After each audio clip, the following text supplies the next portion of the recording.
1장 29절에서 30절 제가 봉독하겠습니다. 곧 모든 불의, 추악, 탐욕, 악의가 가득한 자요, 시기, 살인, 분쟁, 사기, 악독이 가득한 자요, 수군수군하는 자요, 비방하는 자요, 하나님께서 미워하는 자요, 능욕하는 자요, 교만한 자요, 자랑하는 자요, 악을 도모하는 자요, 부모를 거역하는 자요. 아멘.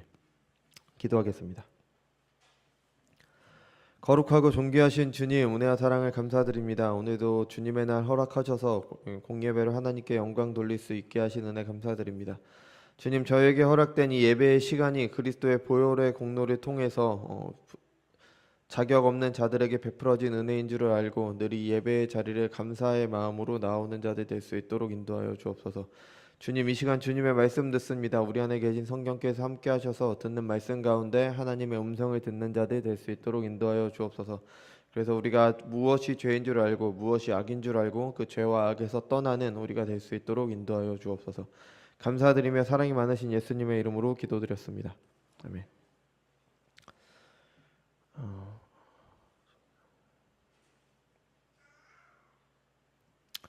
우리는 로마서에서 이제 죄에 대해서 살펴보고 있습니다. 근데 저는 이 죄에 대해 들여다볼수록 이제 로마서의 분석이 딱 맞다라는 그런 생각이 듭니다.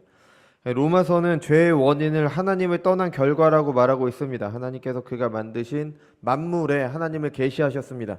충분히 계시하셨죠. 그러니까 피조세계 하나님께서 만드신 세상을 보면은 하나님을 충분히 알 수 있습니다. 그리고 무엇보다도 우리는 하나님의 형상대로 지으심을 받았잖아요.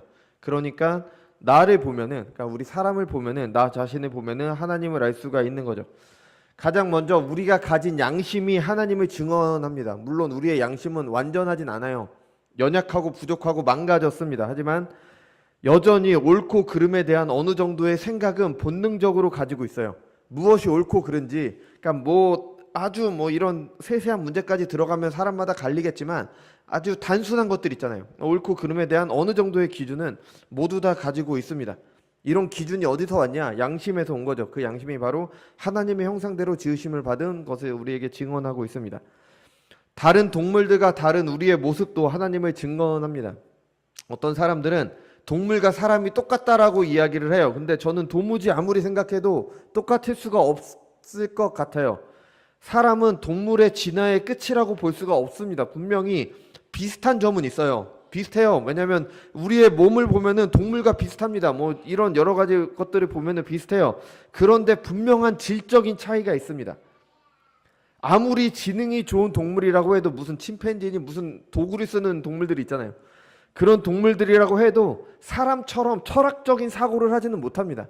인생이 무엇이니, 우리가 왜 태어나니, 우리가 왜 살아가느니, 과학에 대해 탐구할 수도 없고 이런 것들은 동물들이 할 수가 없는 겁니다. 그러니까 도구를 쓰는 것과 우리가 왜 살아가야 되고 어떻게 살아가고 무엇이 옳고 그른지 무엇이 선인지 악인지 판단하는 문제는 전혀 다른 거죠. 그러니까 이런 하나님의 형상대로 지음받은 사람의 모습이 하나님께서 어떠한 분이시라는 것을 계시해주고 있습니다. 또 있죠. 우리가 살아가는 세상, 하나님께서 만드신 세상은 하나님의 다스림 가운데 있습니다. 물론 그 이면까지 우리가 모두 다 알 수는 없어요. 하지만 분명한 것은 이 세상을 보면은 우리는 하나님의 다스림을 보게 된다는 겁니다. 우리가 살아가는 세상이 뭔가 잘못됐습니다. 그죠? 뭔가 잘못됐잖아요. 뭔가 문제가 있잖아요. 이게 하나님의 진노의 결과이구나. 죄인들에 대한 하나님의 심판이구나. 이런 걸 보게 되는 거죠. 또 그리고 어느 정도는 착한 사람은 잘 살게 되고 나쁜 사람은 벌을 받게 됩니다. 항상 그런 건 아니지만 어느 정도는 이게 가능합니다. 이걸 보면서도 뭔가 하나님이 계시구나. 우리는 이런 생각을 하게 되는 거죠. 그 타락한 세상 가운데서도 그래도 질서가 서고 법이 지켜지고 그 안에서 사람들이 어느 정도 안전을 보장받으며 사는 것, 하나님의 다스림이 있기 때문이죠. 이런 세상을 보면서 사람은 분명히 하나님을 알 수가 있습니다. 그런데 사람들은 하나님을 거절하죠. 하나님을 알 만한 것이 그들에게 보임에도 불구하고 하나님을 거절합니다. 그리고 스스로 하나님의 위치에 가려고 하죠. 이것이 모든 죄의 시작입니다. 아담과 하와의 죄가 그거였죠. 하나님의 말씀에 순종해야 돼. 아니, 나는 선악과를 따먹고 내가 선과 악의 기준이 될 거야. 이게 아담과 하와의 죄였잖아요. 그죠? 그래서 이후에 모든 사람들은 하나님을 거절합니다. 이 로마서에서 말하듯이 하나님을 그들의 삶에서 무가치하게 여겼습니다. 이게 죄의 시작인 겁니다. 그리고 이에 대한 하나님의 심판의 결과는 우리가 구약에 나오는 동해법의 원리 있잖아요. 우리가 잘 아는 뭐 신명기 19장 21절에 보면은 내 눈에 긍휼히 여기지 말라. 생명에는 생명으로, 눈에는 눈으로, 이에는 이로, 손에는 손으로, 발에는 발이로다. 그러니까 이 동해법이라고 하잖아요. 이외에도 뭐 출애굽기나 레위기에 여러 번 나오는데 이 동해법의 원리로 하나님께서 사람들을 심판하십니다. 하나님을 무가치하게 여기자 하나님께서 그들의 상실한 마음, 무가치한 마음에 내어주셨습니다. 그래서 사람들은 무엇이 옳은지 무엇이 틀린지도 모릅니다. 어떻게 살아가야 되는지도 몰라요. 왜냐하면 무가치해졌기 때문에, 아무런 의미가 없어졌기 때문에. 그래서 이상할 정도로 죄를 사랑하고요. 그 죄가 만든 세상이, 그 죄가 만든 이상한 세상이 당연한 것처럼 살아가게 되는 겁니다. 이게 바로 죄의 비참한 우리의 모습인 거죠. 이런 세상이 영원히 계속되는 게 지옥이라고 말했던 로이드 존스 목사님의 말처럼 우리는 지옥을 살아가면서도 그게 당연한 줄 모른다는 겁니다. 우리가 죄를 지으면서 살아가는 거, 그게 바로 지옥인 거예요. 무슨 뭐 불이 뭐 이렇게 활활 타고 그런 곳일 수도 있지만 우리가 이 세상에서 맛보는 지옥은 어떤 곳이냐? 내가 죄를 지으면서 그 죄값을 내가 스스로 치르면서 살아가는 거, 그게 바로 지옥인 겁니다. 이게 바로 하나님의 거절한 사람들의 죄에게 내어주신 심판의 결과죠. 우리가 지난주에 살핀 시기도 마찬가지였습니다. 그러니까 다른 사람이 나보다 더 가진 것이 많다고 해서 우리가 그것을 욕심낼 이유가 있을까요? 없어요. 그냥 나는 내 것 가지고 살면 돼요. 근데 욕심을 냅니다. 이 욕심을 내는 것 자체도 이상합니다. 아니, 세상에 모두가 박사고 의사여야 됩니까? 아니잖아요. 어떤 분은 좀 공부를 잘하니까 의사고, 어떤 분들은 좀 공부를 못하니까 다른 직업 가지면 돼요. 각자의 직업으로 서로가 서로를 섬기면서 살아가는 게 바로 사회잖아요. 물론 이제 뭐 직업에 따라서 경제적 여건이 달라지니까 이제 약간 좀 부러워할 수도 있고 욕심이 생길 수도 있습니다. 그죠? 생길 수도 있어요. 근데 그렇지만 근본적으로는 하나님께서 내게 주신 것 같고 다른 사람을 도우면서 살아가는 게 하나님께서 우리에게 원하시는 모습입니다. 다 의사일 필요가 없어요. 다 뭐 무슨 기업의 사장일 필요가 없습니다. 사장이 있으면 일하는 사람도 있어야죠. 그래야지 돌아갈 거 아니에요. 또 뭐 다른 사람이 뭐 좀 좋은 걸 가진 게 있다? 내가 노력해서 얻으려고 하면 되는 거죠. 그 사람을, 많은 것을 가질 사람을 미워할 이유는 전혀 없습니다. 근데 미워해요. 이게 이상한 우리의 죄인된 우리의 모습인 거예요. 그리고 그 미워하는 것이 세상을 악하게 만들어요. 그리고 미워함이 만든 그 악한 세상을 우리가 살아가는 거죠. 이게 바로 지옥을 살아가는 겁니다. 우리가 심판의 결과, 우리가 스스로 만들어낸 지옥을 스스로 살아가게 되는 거예요. 서로 시기하는 사회가 좋은 사회가 아니잖아요. 내가 다른 사람을 시기하면 사는 것, 그 자체로 나에게 지옥인 겁니다. 다른 사람을 시기하는 것, 나 스스로를 비참함에 밀어넣는 거예요. 아니, 시기하면 괜히 다른 사람을 미워하고 그 사람을 욕하죠. 그럼 당연히 그 사람도 나에 대해서 똑같이 하겠죠. 그럼 서로 미워하고 서로 욕하면서 살게 되겠죠. 이런 사회가 바로 지옥인 겁니다. 우리는 그것에 너무 익숙해요. 서로 시기하는 세상에 익숙하기 때문에 그것의 비참함을 못 느낍니다. 왜냐? 원래 그랬으니까. 우리는 태어나면서부터 그랬잖아요. 태어나면서부터 죄인이기 때문에 항상 그런 세상을 살아왔기 때문에. 올바른 사람 사이의 관계를 한 번도 경험한 적이 없기 때문이다. 근데 잘못된 겁니다. 문제가 있는 거예요. 이런 비참함에서 벗어난 것이 바로 사도행전에서 말하는 교회의 첫 모습입니다. 사람마다 두려워하는데 사도들로 말미암아 기사와 표적이 많이 나타나니 믿는 사람이 다 함께 있어 모든 물건을 서로 통용하고 또 재산과 소유를 팔아 각 사람의 필요에 따라 나눠주며 날마다 마음을 같이하여 성전 모이기를 힘쓰고 집에서 떡을 떼며 기쁨과 순전한 마음으로 음식을 먹고 하나님을 찬미하며 또 온 백성에게 칭송을 받으니 주께서 구원받는 사람을 날마다 더하게 하시느니라. 아멘. 여러분, 이런 교회의 모습이 상상이 되십니까? 이거 말도 안 되잖아요. 아니, 어떻게 내게 있는 것을 갖다 팔아서 다른 사람에게 그냥 베풀어요? 말도 안 되는 모습이잖아요. 그죠? 근데 이게 본래 사람들 사이의 모습이어야 되는 겁니다. 이런 사회에 시기가 있겠습니까? 없겠죠.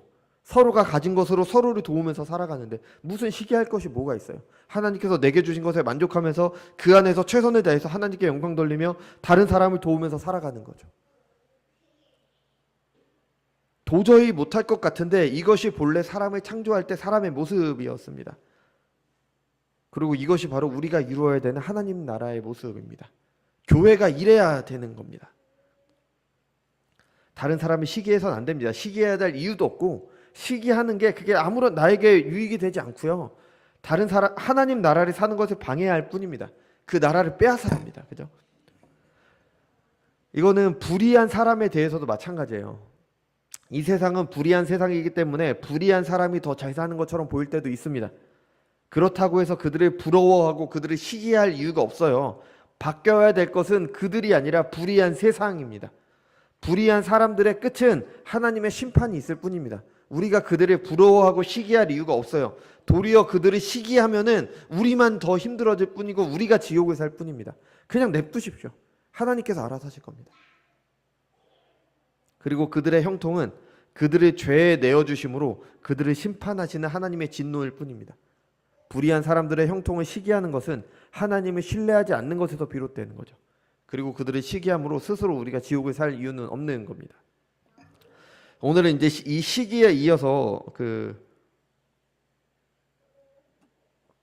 수군수군하는 자와 비방하는 자에 대해 살피려고 합니다. 근데 이게 시기와 아주 이제 연결이 되기 때문에 이것을 살피려고 하는데, 이게 어떤 것인지 뭐 우리 다 알죠. 다른 사람의 비밀을 말하거나 안 좋은 말을 하는 겁니다. 주로 거짓으로 비난을 하거나, 뭐 때로는 사실을 말하면서도 이제 다른 사람의 약점을 말하거나 그러는 일들이 있잖아요. 그리고 우리는 은근히 사람이 얼마나 악하냐면 은근히 다른 사람을 칭찬하면서도 그 사람을 이렇게 비꼬기도 하고 그 사람을 비난하기도 합니다. 그죠? 다른 사람이, 뭐 저는 뭐 이런 경험을 많이 해봤기 때문에 말씀드리는 거예요. 칭찬하는 것 같은데 어딘지 모르게 그 사람을 비난하기까지 해요. 그러니까 이게 바로 이 수군수군거리고 비방하는 사람이라고, 이제 그게 죄라고, 그 죄에 해당하는 거죠. 그리고 보통 이 죄는 시기에서 시작이 됩니다. 그래서 보통 이 죄들이 보통 시기에서 시작된다고 해도 과언이 아니죠. 어떤 사람이 시기하게 되면 당연히 그 사람을 미워하게 되죠. 그러면 당연히 그 사람에 대한 욕을 다른 사람에게 하게 됩니다. 뒤에서 수군수군 하는 거죠. 그죠? 수군수군 할 때는 우리는 좋은 말보다 나쁜 말을 더 많이 해요. 비방하게 되는 거죠. 우리가 지난주에 시기에 대해서 살피면서 우리 공동체에 치명적이기 때문에 조심해야 된다고 말씀드렸잖아요. 근데 시기가 공동체를 파괴하는 과정 중에 반드시 수군수군하는 사람과 비방하는 사람이 나타나게 돼요. 시기가 사람들에게 나타나는 게 수군수군하고 비방하는 것으로 나타나게 되는 거죠. 미워하는 사람에 대해 나쁜 것을 나와 친한 누군가와 이렇게 수군수군 하겠죠. 그죠? 그러면은 상대방도 나에 대해서 나쁜 것을 이렇게 수군수군 할 거예요. 그러면은 교회 안에, 공동체 안에 서로를 비난하고 비방하는 그룹이 생기게 됩니다. 그럼 교회가 갈라지는 거죠. 공동체가 파괴되는 겁니다. 수군수군하는 것과 비방하는 것은 공동체를 파괴하는 아주 중대한 죄인 겁니다. 근데 우리는 그게 너무 익숙해서 죄가 아니다라고 생각을 해요. 그죠? 우리 다른 사람 말하는 거 좋아하잖아요. 세상에 남 말하는 것보다 즐거운 게 어디 있어요? 뒤에서 이렇게 뒷담화라고 하죠. 이런 거 하는 것보다 더 즐거운 게 어디에 있습니까? 너무 당연하다고 생각되는데 죄입니다. 여러분, 우리는 죄에 익숙해져서는 안 됩니다. 사도 바울이 악덕의 목록을 적어놓은 것도 같은 이유일 거예요. 이 시대에 이 죄의 목록은 이 로마 시대에 만연했던 죄의 목록이에요. 그러니까 너무 만연해서 사람들이 너무 당연하다고 생각하기 때문에 죄가 아니라고 생각할 수 있는데 죄임을 분명하게 알리는 거예요. 여러분, 다른 사람에 대해서 뒤에서 말을 하는 거 죄입니다. 자연스러운 것이 아니에요. 베드로전서 4장 8절에서는 이렇게 말합니다. 무엇보다도 뜨겁게 서로 사랑할지니 사랑은 허다한 죄를 덮느니라. 이웃을 내 몸처럼 사랑하면요, 그 사람의 죄를 덮게 되는 겁니다. 뒤에서 수군수군 하는 게 아니라 그 사람을 참아주고 실수하면 덮어줍니다. 우리 자녀들한테 그렇게 하잖아요. 자녀들 사랑하니까.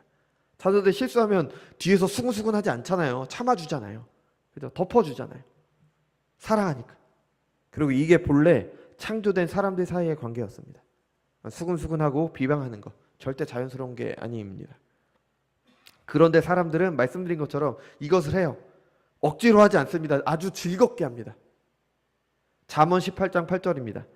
남의 말하기를 좋아하는 자의 말은 별식과 같아서 뱃속 깊은 데로 내려가느니라. 아멘. 다른 사람 말하는 게 아주 맛있는 특별한 음식과 같다는 거예요. 너무 좋다는 겁니다. 그러니까 그게 뱃속에 내려가서 마음 깊이 박힌다는 거예요. 우리 다른 사람 말하는 거 너무 좋아하잖아요. 그리고 그 말이 듣는 것도 너무 좋아하잖아요. 그리고 한 번 들은 그 말이 그 사람의 이미지를 결정하잖아요. 뱃속 깊은 데로 내려갑니다. 그죠? 그래서 이미지가 중요한 사람들은 말도 안 되는 거짓말로 비난하는 것도 조심하잖아요. 그래서 막 그런 걸로 협박하기도 하고 막 그런 일이 있잖아요. 그죠?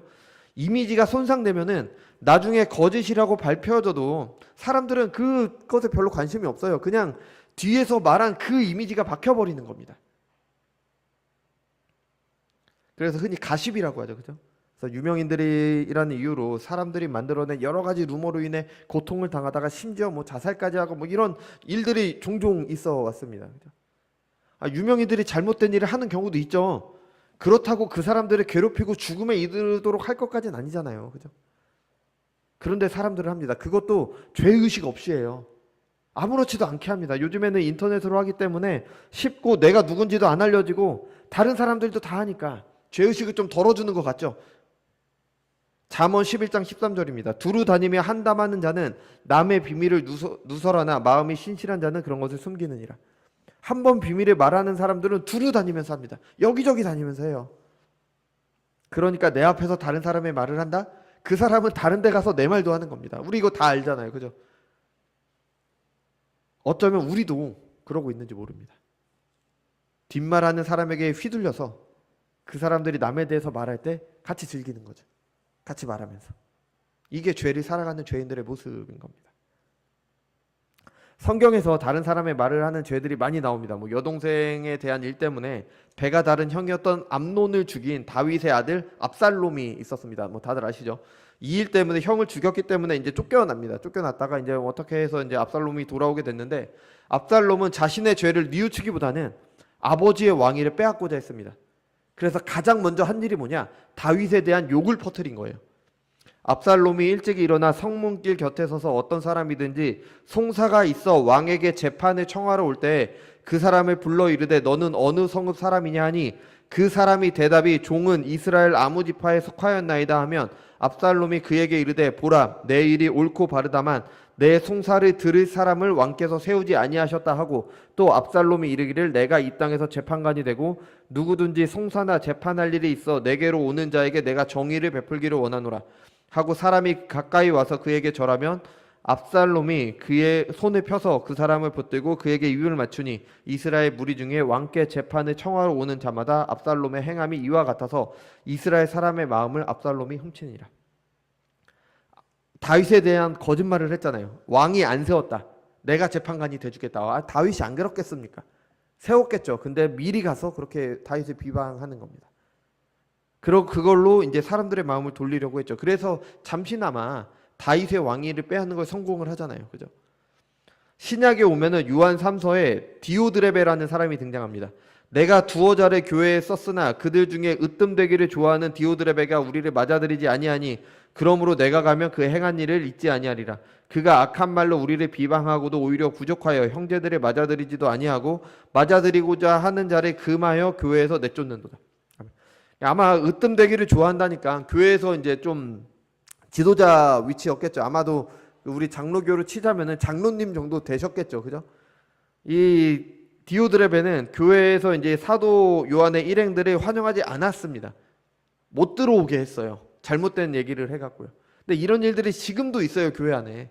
교회 안에 지도자이신 분들이 그 안 좋은 말로 이제 이런 복음을 막는 그런 일들이 있습니다. 왜 그분들이 왜 그렇게 할까요? 이 디오드레베가 왜 이렇게 했을까요? 당연히 자신의 지도자의 위치를 유지하고자 했던 거예요. 사도 요한의 일행이 오면 자신의 위치가 흔들릴까 봐. 말도 안 되는 거죠. 아니 교회에서 그 위치를 갖는 게 뭐가 중요합니까? 교회에서 지도자가 되는 게 뭐가 중요해요? 교회는 그리스도의 한 몸인데 그게 뭐가 중요하다고 이렇게까지 합니까? 뭐 저는 이해가 잘 되지 않지만 사람들은 이런 일을 합니다. 이거 지금도 있어요. 우리가 뭐 알게 모르게 다 있습니다. 그죠? 바울도 디모데전서 5장에서 이 죄에 대해 경고합니다. 젊은 과부는 올리지 말지니 이는 정욕으로 그리스도를 배반할 때 시집 가고자 함이니 처음 믿음을 저버렸으므로 정죄를 받느니라. 또 그들은 게으름을 익혀 집집으로 돌아다니고 게으를 뿐 아니라 쓸데없는 말을 하며 일을 만들며 마땅히 아니할 말을 하나니 그러므로 젊은이는 시집가서 아이를 낳고 집을 다스리고 대적에게 비방할 기회를 조금도 주지 말기를 원하노라. 뭐 젊은 과부에 대한 말이지만 다른 일을 안 하고 여러 사람들 만나면서 다른 사람 말하고 다니는 사람들에 대한 경고입니다. 그죠? 이 여자들만 문제다 그게 아닙니다. 야고보서 11장에서는 이렇게 말해요. 야고보서 4장 11절입니다. 형제들아 서로 비방하지 말라. 형제를 비방하는 자나 형제를 판단하는 자는 곧 율법을 비방하고 율법을 판단하는 것이라. 내가 만일 율법을 판단하면 율법의 준행자가 아니요 재판관이로다. 아멘. 남자들도 서로 비방한다는 겁니다. 그죠? 남자나 여자나 똑같습니다. 골로새서 3장 8절. 이제는 너희가 이 모든 것을 벗어버리라. 곧 분함과 노여움과 악의와 비방과 너희 입에 부끄러운 말이라. 성경은 분명히 이 죄에 대해서 우리에게 경고를 하고 있습니다. 그리고 우리가 사는 시대에도 이런 일들은 흔히 있어왔죠. 몇 가지 큰 사건은 있었죠. 그죠? 그 뭐 다들 아시겠지만 미원으로 알려진 조미료가 있잖아요. 그죠? 근데 가정이나 식당에서 많이 사용했던 맛을 내는 조미료인데 그게 어느 식품 회사에서 화학 조미료를 넣지 않은 것이 더 좋은 것처럼 그렇게 광고를 했어요. 그러니까 미원을 넣으면 안 좋다 그렇게 광고를 했어요. 근데 나중에 그게 허위 광고라는 게 밝혀졌습니다. 그런데 사람들에게 미원이 건강에 좋지 않다라는 이미지가 박혀서 미원 소비가 안 됐었잖아요. 그죠? 나중에는 건강에 무해하다라는 결론이 났어요. 그런데도 여전히 우리 미원 사용할 때 약간 좀 꺼리는 마음이 좀 생기잖아요. 그러니까 이미지가 굳어져 버린 겁니다. 비방한 거죠. 그죠? 또 그 라면 중에서 삼양라면이라고 있잖아요. 그죠? 삼양라면도 비슷한 일을 겪었어요. 그러니까 삼양라면에서 사용하는 기름이 무슨 공업용 기름이다. 뭐 그런 말들이 있었죠. 그래서 알고 보니까 근데 알고 봤더니 다른 업체보다 더 좋은 기름을 사용하고 있었던 겁니다. 하지만 이미 다른 회사에게 업계 1위는 빼앗긴 후였던 거죠. 그게 밝혀지면 뭐예요? 이미 이미지가 굳어져 버렸는데. 그래서 사람들이 그걸 안 사 먹는다. 왜냐하면 다른 것들이 있으니까 다른 거 사 먹으면 되니까 소문 없는 거 사 먹으면 되니까. 그죠? 지금 생각하면은 사람들이 참 근거 없는 소문에 휘둘린 겁니다. 그죠? 물론 건강이라는 아주 민감한 문제가 엮여 있기 때문에 이제 그랬을 수도 있지만 우리가 조금 더 주의를 기울였다면 이렇게까지 되지는 않았겠죠. 금방 사실이 밝혀졌으니까요. 근데 사실이 밝혀졌다고 해도 이미 손해볼 건 다 봤고요. 그리고 사람들은 밝혀진 사실에는 그렇게 크게 관심이 없어요. 이미지가 나빠진 것 대신 다른 것을 이제 소비하면 되니까요. 다른 것들에 대한 나쁜 말 하는 게 즐거울 뿐이니까요. 그죠? 이러니까 사람들이 허위로 다른 사람을 혼동하려고 하는 거죠. 이거는 이미 이제 몇십 년 전에 있었던 일이죠. 그죠? 몇십 년 전에 있었던 일이니까 이런 일이 있을 때마다 지금은 문명이 발달하고 기술이 발달하고 사람들의 의식 수준이 높아져서 더 나아졌을까요? 아닙니다. 똑같아요. 아니 더 심해졌습니다. 우리 시대를 보면 이 죄가 얼마나 일반화되었다는 걸 알 수 있습니다. 잘못된 소문으로 더 많이 속입니다. 더 많이 속고 더 선동되잖아요. 뭐 다른 건 몰라도 인터넷이 이 죄를 부추긴다는 거는 너무 분명하죠. 인터넷 자체가 문제가 아니에요. 인터넷은 우리의 삶을 편리하게 해주는 기술입니다. 기술은 기술이에요. 기술에 옳고 그름은 없습니다. 그것을 사용하는 사람들이 문제인 겁니다. 인터넷은 소문을 쉽고 빠르게 전달하기 가장 좋은 수단이죠. 누가 퍼뜨렸는지도 모르게 아주 빠르게 소식을 전달하잖아요. 많은 정보에 쉽게 접근하는 편리함이 있지만 검증이 안 된다는 단점이 있습니다. 사람들은 자신의 유익을 위해 이런 단점을 이용을 하는 거죠. 다윗을 비난했던 압살롬처럼 그냥 근거 없이 막 헛소문 퍼뜨리는 거예요. 자기 유익을 위해서. 미원이나 삼양라면에게 했던 것처럼. 그리고 이게 바로 수근수근하고 이게 비방하는 사람들이라는 겁니다. 한번 소식이 전해지고 나면 그게 옳고 그른지 중요하지 않습니다. 여러분 우리 시대는 포스트 모더니즘 시대라고 하잖아요. 우리 시대에 중요한 거는 무엇이 옳고 그른지가 아닙니다. 무엇이 내 마음에 드냐잖아요. 물론 그렇게 잘못된 거지만 우리는 무엇이 진리인지보다는 무엇이 내 마음에 드냐가 더 중요한 시대에 살아가고 있습니다. 이런 시대와 맞물려서 가짜 뉴스가 아주 쉽게 전달이 됩니다. 아주 쉽게 그걸 믿어요. 가짜 뉴스라고 하더라도 그게 진실인지 아닌지 중요하지 않습니다. 왜냐? 내 마음에 드느냐가 더 중요한 거예요. 그 뉴스가 가짜라고 하더라도 내 마음에 들면 믿는 겁니다. 내 마음에 드니까. 한 번 이미지가 굳어지면 그 대상을 계속 그렇게 되는 거죠. 보게 되는 거죠. 전혀 근거가 없는 거짓말인데 여기저기서 계속 말하면 그게 어느새 진리인 것처럼 굳어지게 됩니다. 아니 왜 그렇게 전문가들이 많아요? 뭐 그렇게 할 말들이 많은지 다 전문가라고 나오면서 한마디씩 해요. 다 똑같은 말을 하잖아요. 그럼 거짓말이라도 믿게 되는 거죠. 또 더 헷갈리는 거는 또 반대편 전문가들이 있어요. 이 사람들은 말을 들으니까 이게 맞고 이 사람들 말을 들으니까 이게 맞아요. 그러니까 뭐가 맞는지 모르겠어요, 도저히. 양쪽 다 그럴듯한 논리와 근거가 있으니까 판단하기 정말 어렵습니다. 여러분, 뭐 제가 많이 말씀은 안 드리지만 우리 정치가 요즘 그렇지 않습니까? 뭐 어느 당을 지지하건 간에 이제 극단적인 분들이 계세요. 그분들에게는 진리가 중요하지 않아요. 우리 편이냐 아니냐가 중요한 겁니다. 그죠? 뭐 과학적인 근거도 중요하지 않습니다. 내가 지지하는 사람이 말하는 게 중요해요. 우리가 이기면 되는 거예요. 뭐 그게 뭐 어떤 간에 우리가 이기면 되는 겁니다. 여러분 그리스도인들은 그런 것에 끌려다니면 안 됩니다. 항상 무엇이 진리인지 보려고 해야 돼요. 내가 판단하기 어렵다? 안 믿으면 되는 거예요. 함부로 믿어서는 안 되는 겁니다. 함부로 따라서는 안 되는 거예요. 우리가 맹목적으로 신뢰할 수 있는 것은 성경을 바르게 풀어 전해지는 하나님의 말씀뿐입니다. 그 외에는 다 의심해야 돼요. 그 외에는 다 반대쪽도 한번 생각을 해봐야 되는 겁니다. 물론 너무 슬픈 일이지만 하나님의 말씀도 이제 잘못 해석하고 자기 유익대로 막 말하는 사람들이 있잖아요. 그런 사람들 때문에 이제 우리가 이렇게 좀 분별을 해야 되지만 하나님의 말씀이 아닌 것들은 정말 우리가 다시 한번 생각을 해봐야 되는 겁니다. 어떤 사람들이 어떤 의도를 가지고 말한 건지, 이게 정말 진짜인지 한쪽 말만 듣는 게 아니라 양쪽 모두 들어봐야 되는 거죠. 이거 너무 당연한 일이잖아요. 이거 초등학교 때도 배워요. 양쪽 말이 들어봐야 된다. 그죠? 상대방 말도 들어야 된다. 역지사지 뭐 이런 거 배우잖아요. 근데 우리는 하지 않습니다. 그냥 내 마음에 드는 거를 따르려고 하는 거죠. 그래서 많은 문제들이 있었잖아요. 근데 지금도 그러고 있잖아요. 지금도. 뭐 소위 말하는 극좌 극우 유튜버들이 이제 사람들을 선동을 하죠. 그 사람들이 왜 선동을 해요? 그게 돈이 되니까 하는 거겠죠. 그죠? 당연히 돈이 되니까 하겠죠. 근데 듣는 사람들은 왜 듣는지 모르겠다라는 생각이 들기도 하는데 어느샌가 제가 이해하기 시작한 게 뭔가 내가 듣고 싶은 말을 그 사람들이 해줘요. 그게 진리이건 아니건 중요하지 않습니다. 사실이건 아니건 중요하지 않아요. 그냥 내가 싫어하는 저 사람에 대해서 욕을 해줍니다. 내가 좋아하는 이 사람에 대해서는 칭찬을 해줘요. 사실이건 아니건. 그러니까 그걸 듣는 거죠. 내 마음에 드니까. 이런 것에 선동돼서 죽일 놈 살릴 놈 해가면 안 되는 겁니다. 아니 다 우리나라 국민이고요. 다 우리나라 정치인들이잖아요. 다 우리나라가 잘 되길 바라는 거 아닙니까? 그죠? 뭐 제가 설교단이라서 이제 직접적인 뭐 문제들은 말씀을 안 드리겠지만 이거 왼쪽 오른쪽의 문제가 아닙니다. 그죠? 극단적으로 가는 게 문제가 되는 거죠. 가짜 뉴스를 퍼뜨리고 선동해서 자기 유익을 얻으려는 사람들, 그런 사람에게 붙어서 선동하는 것으로 돈을 버는 사람들, 우리가 그런 것에 휩쓸려서 안 됩니다. 그리스도인들은 더더욱 그래서는 안 됩니다.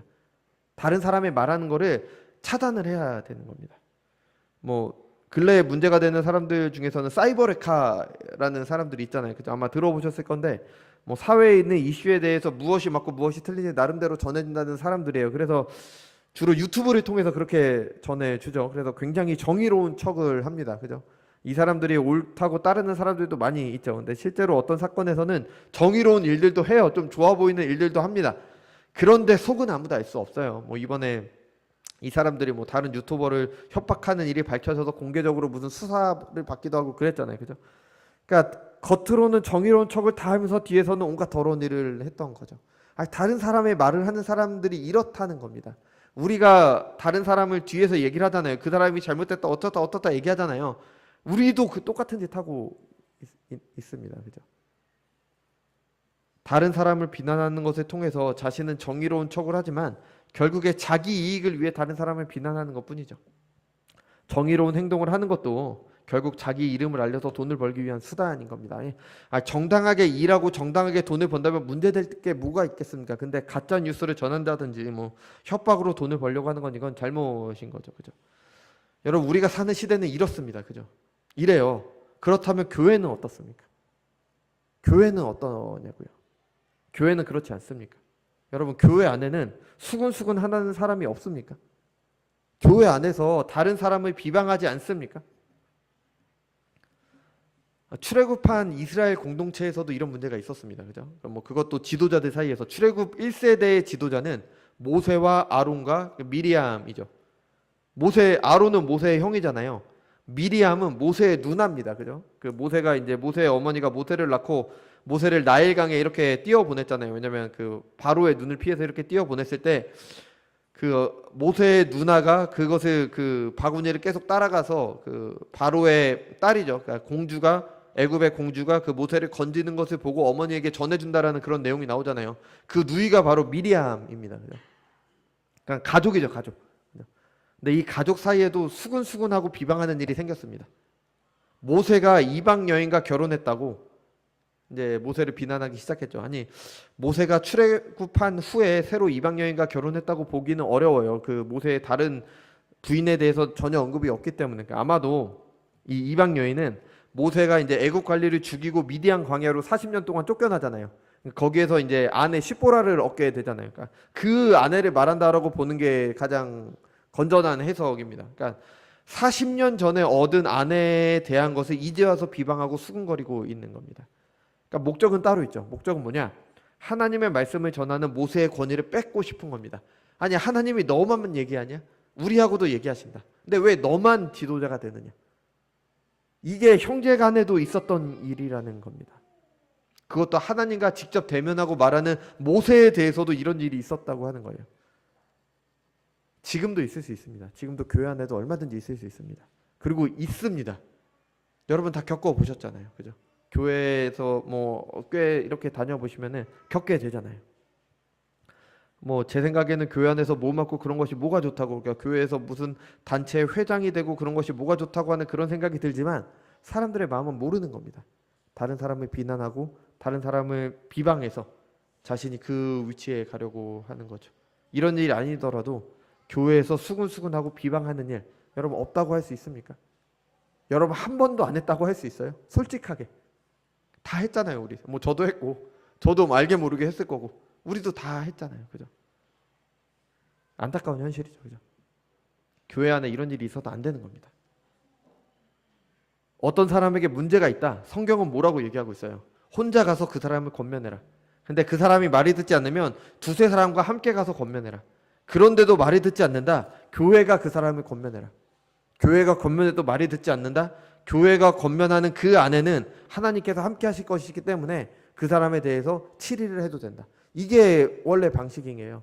다른 사람이 뭘 잘못했다 뒤에서 수군거릴 게 아니라 가서 얘기를 해주는 겁니다. 베드로전서 4장 8절 말씀처럼 사랑은 허다한 죄를 덮습니다. 여러분 교회는요 뭐 여러 가지 다 얘기하지만 결국 사랑의 공동체입니다. 연약한 죄인들이 모였기 때문에 서로가 서로를 용납하며 서로의 허물을 덮어주는 게 바로 교회예요. 물론 교회 안에 있는 쓴뿌리는 제거해야 됩니다. 이 쓴뿌리는 교회의 거룩함을 위한 잘못된 가르침을 멀리해야 되는 거예요. 뭐 이단적인 것들 여러 가지 것들 있잖아요. 그런 것들은 제거해야 됩니다. 허물을 덮어준다는 핑계로 죄를 용납하는 게 교회는 아닙니다. 그렇지만 누구도 100% 거룩할 수는 없다는 거에서 우리는 시작을 해야 돼요. 우리는 죄인이라는 전제에서 시작을 해야 되는 겁니다. 하나님의 진리에 대해서는 단호해야 되지만 그 진리를 실제로 살아낼 때 우리의 연약함은 서로가 이해를 해줘야 되는 겁니다. 자꾸 험을 들춰내고 뭐는 어떻고 뭐는 어떻다 하면 무슨 일만 생깁니까? 편이 갈라지고 분란이 생기고 그러기밖에 더 하겠습니까? 그럼 누가 좋아할까요? 예수님이 좋아하시겠습니까? 교회의 대적이 좋아하겠습니까? 내가 다른 사람에 대해 나와 친한 누군가에게 비난하고 있다면 나는 하나님 편에 선 게 아니라 원수의 편에 서고 있는 겁니다. 내가 다른 사람에 대해서 다른 사람과 얘기하고 있다면 나는 교회를 든든히 세우고 있는 게 아니라 분란을 일으키고 있다는 걸 기억을 해야 되는 겁니다. 누가복음 12장 2절에서 3절입니다. 감추인 것이 드러나지 않은 것이 없고 숨긴 것이 알려지지 않을 것이 없나니 이러므로 너희가 어두운 데서 말한 모든 것이 광명한 데서 들리고 너희가 골방에서 귀에 대고 말한 것이 지붕 위에서 전파되리라. 아멘. 숨길 수 있는 죄는 없습니다. 반드시 드러납니다. 수군수군하고 다른 사람을 비방하는 거 죄입니다. 이게 너무 일반화되어서 우리가 잘 느끼지 못할 수도 있지만 죄입니다. 너무 우리에게 익숙한 죄이기 때문에 성경은 우리에게 그렇게나 말에 대해서 경고하고 있는 겁니다. 악인은 입으로 그의 이웃을 망하게 하여도 의인은 그의 지식으로 말미암아 구원을 얻느니라. 입을 지키는 자는 자기의 생명을 보존하나 입술을 크게 벌리는 자에게는 멸망이 오느니라. 무조건 말을 하지 말아야 된다는 건 아닙니다. 명철한 사람의 입의 말은 깊은 물과 같고 지혜의 샘은 솟구쳐 흐르는 내와 같으니라. 그러니까 지혜자의 말은 생명을 줘요. 근데 우리가 하는 말의 대부분은 하나님의 말씀이 아니잖아요. 생명의 말씀이 아닙니다. 다른 사람 비난하고 비방하는 말들 하잖아요. 그래서 조심하라고 권면하는 겁니다. 이런 사람들에 대한 하나님의 심판의 말씀입니다. 자기의 이웃을 은근히 헐뜯는 자를 내가 멸할 것이요 눈이 높고 마음이 교만한 자를 내가 용납하지 아니하리로다. 시편 105편 1절에서 3절입니다. 여호와여 주의 장막에 머무를 자 누구 오며 주의 성산에 사는 자 누구 오리이까. 정직하게 행하며 공의를 실천하며 그의 마음에 진실을 말하며 그의 혀로 남을 허물하지 아니하고 그의 이웃에게 악을 행하지 아니하며 그의 이웃을 비방하지 아니하며. 수군거리고 비방하는 사람은 하나님 나라의 주의 장막에 주의 성산에 머무를 수 없다는 겁니다. 여러분, 우리에게 주의 장막, 주의 성산이 허락되었습니까? 우리가 우리 자신을 돌아봤을 때 하나님 나라가 우리에게 가당키는 하겠습니까? 여러분 기억하십시오. 다른 사람에 대해 수군거린다? 교회를 찢고 있는 겁니다. 그게 무엇이 되었던 간에 어떻게 되었던 간에 그 사람의 잘못이 있건 없건 간에 교회를 찢고 있는 겁니다. 다른 사람에 대해 비방한다? 하나님 나라에서 주의 성산에서 나 스스로 내려오고 있는 겁니다. 우리는 예수님의 보혈의 공로로 우리의 본성이 회복되었습니다. 내 이웃을 내 몸과 같이 사랑하는 사람들이 될 수 있도록 예수님께서 십자가에 달려 죽으시고 부활하셨습니다. 이걸 위해 예수님께서 하신 거잖아요. 그런데 우리가 다시 그리스도의 몸을 찢는 그런 죄를 범해서야 되겠습니까? 참된 사람 사이의 관계는 이 세상에 있을 수 없습니다. 그죠? 왜냐하면 죄인들이 살아가기 때문에. 제도가 아무리 좋고 기술이 발전하고 아무리 높은 수준의 교육을 받아도 안 됩니다. 하지만 예수님을 믿어 거듭나 새로운 피조물이 된 우리는 됩니다. 우리 교회는 부족하지만 서로를 내 몸처럼 사랑할 수 있습니다. 그래야 되는 겁니다. 그게 맞는 겁니다. 서로를 뜨겁게 사랑함으로 서로의 허물을 덮는 은혜가 우리 교회에게 허락되었습니다. 그 은혜대로 사시기 바랍니다. 이것이 우리가 하나님의 영광을 위해 사는 것이고요. 하나님 나라를 확장하는 것이며 하나님 나라를 누리는 것입니다. 기도하겠습니다.